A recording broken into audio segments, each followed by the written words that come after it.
Hello students, এখন the finishing point বলে একটা গল্পের মানে বলবো, আলোচনা করব এবং সেইটা নিয়ে আমরা একটু চর্চা করব। গল্পটার নাম the finishing point. Finishing point মানে যেখানে কারোর দৌড় শেষ হচ্ছে বা তার গতি যেখানে থামছে, শেষ হচ্ছে যেখানে, সেটাকে বলে দ্য ফিনিশিং পয়েন্ট। কে কোথায় শেষ করছে। Razia has been awarded a prize in the annual sports of our school. Razia তার স্কুলে অ্যানুয়াল স্পোর্টসে প্রাইজ পেয়েছিল। The prize is a book on Indian athlete. বইটা ছিল ভারতীয় এক দৌড়বিদের ওপরে, ক্রীড়াবিদের ওপরে। This book contains a chapter on the life of PT Usha, the sprint queen of India.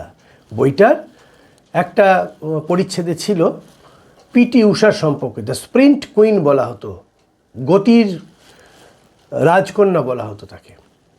এবং ফিনিশিং পয়েন্ট, যেহেতু তাকে নিয়ে এই গল্পটা আলোচনা করা হবে, সেই জন্য এরকম একটা নাম দেওয়া হয়েছে finishing point. As Razia is very eager to know about PT Usha, she started reading the book right away after dinner. Razia যেহেতু পিটি উষাকে নিয়ে জানতে খুব উদ্গ্রীব ছিল, রাতের খাবার খেয়েই সে বইটা পড়তে শুরু করে দিল। পিলাভুলাকান্ডি থেকে পারাম্বিল উষা, একটু খটোমটো নাম, যাই হোক। Generally known as P T Usha is indeed the most famous and successful female athlete from India. তিনি অবশ্যই একজন বিখ্যাত এবং সফল ভারতীয় মহিলা ক্রীড়াবিদ। Her extraordinary performance at the track earned Usha titles like queen of Indian running. Track মানে যার ওপর এই দৌড়গুলো হয়, 100 মিটার, 200 মিটার, 400 মিটার, তাকে বলে ট্র্যাক। তাকে বলা হতো, সেই ট্র্যাকের ওপর তার এই অসাধারণ কীর্তির জন্য তাকে বলা হতো queen of Indian running track. ভারতীয়রা যে ট্র্যাকের ওপর হেঁটেছিল, ছুটতো, মানে ক্রীড়াবিদরা যে ট্র্যাকের ওপর ছুটতো, তার রানী বলা হতো তাকে। এবং পায়োলি এক্সপ্রেসও বলা হতো। পায়োলি এক্সপ্রেস বলা হতো কারণ তিনি পায়োলিতে জন্মগ্রহণ করেছিলেন। PT Usha was born in 27th June 1964 at Payolia village in Payoli district of Kerala. কেরালার পায়োলি জেলাতে পায়োলি বলে একটি গ্রামে তার জন্ম হয়েছিল। Though Usha was affected by ill health in her early childhood, her promise in sports could be early noticed. যদিও উষা was affected by ill health, দুর্বল স্বাস্থ্যের তিনি আক্রান্ত ছিলেন তার ছোটোবেলাটা, her performance in sports could be early noticed. তার যে ক্রীড়াবিদ হিসেবে তার যে লক্ষণগুলো, সেগুলো তাও ছোটোবেলাতেই তাহলে আরও আগে হয়তো দেখা যেত। Against all odds, she succeeded in becoming one of the greatest athletes in India has ever produced. এবং তার যত প্রতিকূলতা থাক, সব প্রতিকূলতা ছাপিয়ে সে কিন্তু ভারতবর্ষের অন্যতম সেরা ক্রীড়াবিদ। অন ট্র্যাক, রানের যে 100, 200, 400, 600 মিটার যে দৌড় প্রতিযোগিতা হয়, তার যে পথ, সেই পথের বা সেই ট্র্যাকের। She made her first national record in 100 meter sprint.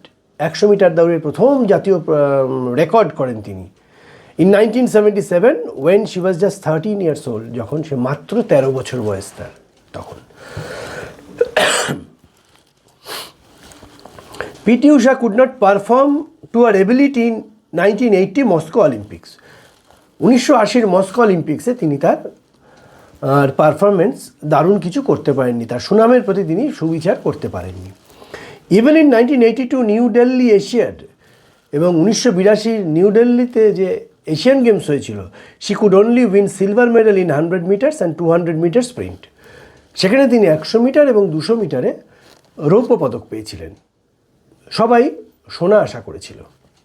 However at the Asian track and field ATF championship in Kuwait, a year later, 1 বছর পরে কুয়েতে এশিয়ান ট্র্যাক অ্যান্ড ফিল্ডের প্রতিযোগিতা হয়। Usha won the gold medal in 400 metres race with new Asian record. এবং তারপর তিনি ওই ATF-এ গিয়ে প্রথম স্বর্ণপদক পান 400 মিটারে, এবং তিনি এশিয়ান রেকর্ড তৈরি করেন। তার মানে এশিয়ায় এর থেকে কম সময় আর কেউ, এর আগে কেউ ছোটেন। Thereafter, Usha picked up 13 gold medals at ATF meets that were held between 1983 to 1989. তারপর 1983 থেকে 1989 অবধি 13টা তিনি স্বর্ণ পদক পেয়েছিলেন, গোল্ড, যেগুলো ওই বছরগুলোর মধ্যে হয়েছিল, 1983 to 1989. She finished first in semi-finals in 1984 Los Angeles Olympics.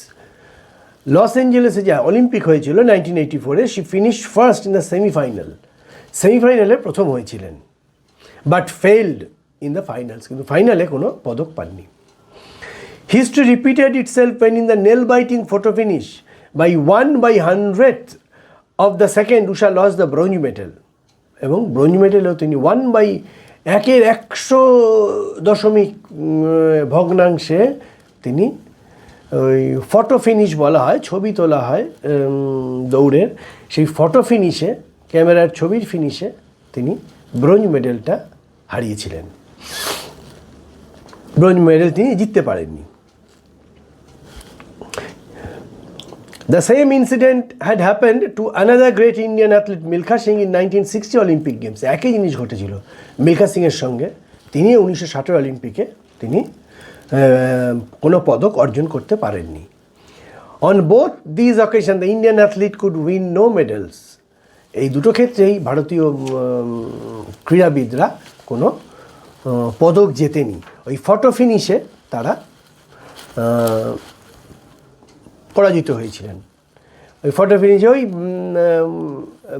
মানে ভগ্নাংশের, সেকেন্ডের ভগ্নাংশে তারা জিততে পারেনি। যাই হোক, ইন 1986 সিওলে একটা এশিয়ান গেমস হয়েছিল, when Usha was just 22 years old, যখন তার মাত্র 22 বছর বয়স।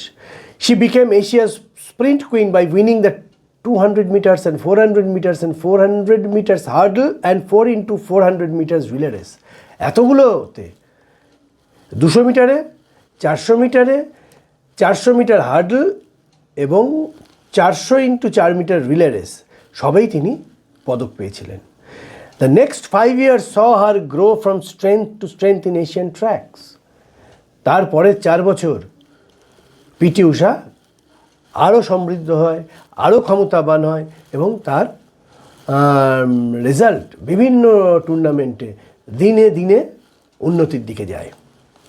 Usha had become an icon for the Indian women athlete and a living legend in Kerala where newborn babies are regularly named after him. তিনি একজন symbol, icon মানে হচ্ছে symbol, মানে পিটি ঊষার মতো তুলনা দেওয়ার জন্যে তাকে একটা সিম্বল বলা হয়, এবং ভারতীয় মহিলা ক্রীড়াবিদদের ক্ষেত্রে তিনি একটা সিম্বল এবং লিভিং লেজেন্ড, মানে ফেমাস পার্সনদের বলা হয় লেজেন্ড তিনি, এবং উনি যেহেতু এখনো বেঁচে আছেন তাই বলা হয় লিভিং লেজেন্ড। এবং কেরালাতে মেয়েরা জন্মালে বহুজনই ঊষা এই নামটা রাখে পিটি ঊষাকে স্মরণ করে, বা পিটি ঊষার মতো তাদের মেয়েরা যেন হয়, বা পিটি ঊষার প্রতি সম্মান জানিয়ে। Usha retired from athletics and married V. Srinivasan in the year 1991. 1991 সালে তিনি এর থেকে খেলাধুলো থেকে বিশ্রাম নেন এবং 1991 সালে তিনি বিয়ে করেন। But she made a sudden comeback in year 1998, কিন্তু 1998 সালে আবার তিনি হঠাৎ ফিরে আসেন অ্যাট দ্য এজ অফ 34 বছর বয়সে। To everyone's surprise and delight, she won bronze medals in 200 meters and 400 meters race at Asian Track Federation meet and at Fukuoka in Japan. জাপানে তিনি 200 এবং 400 মিটারে ব্রোঞ্জ মেডেল জেতেন এশিয়ান ট্র্যাক ফেডারেশন মিটে, সবাইকে অবাক করে দিয়েছিলেন।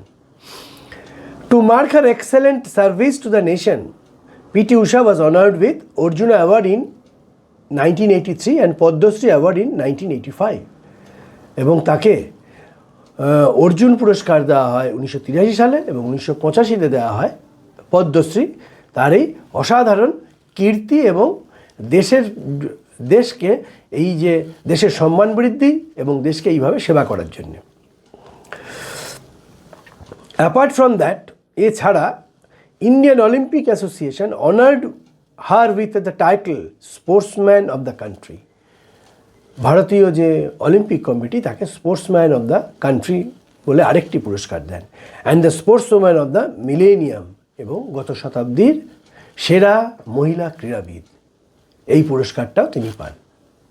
এই গল্পটা পড়ার মধ্যে দুটো জিনিস আমরা শিখি বা জানতে পারি। এক হচ্ছে পিটি ঊষার জীবনী, তার সাফল্য, তার ব্যর্থতা, তার সাফল্য, তার লড়াই, এবং এটা পড়ানো হয়েছে যাতে আমরা, মানে আমাদের দেশের মহিলারা শুধু না, মহিলা পুরুষ সবাই উৎসাহিত হয় ট্র্যাক অ্যান্ড ফিল্ডে, এই 100 মিটার, 200 মিটার, 400 মিটার, 800 মিটার এইসব খেলায় আগ্রহ বাড়ে, অংশগ্রহণ করে, এবং পিটি ঊষাকে তাদের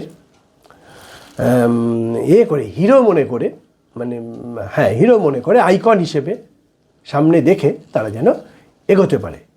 যদি একজনও এই গল্পটা পড়ে একজনের পিটি ঊষা তৈরি হয়, তাহলে এই গল্পটা, এই যে সিলেবাসে দিয়েছে, এত হাজার লক্ষ লক্ষ ছেলে মেয়েকে পড়ানো হচ্ছে, তার একটা সার্থকতা থাকবে।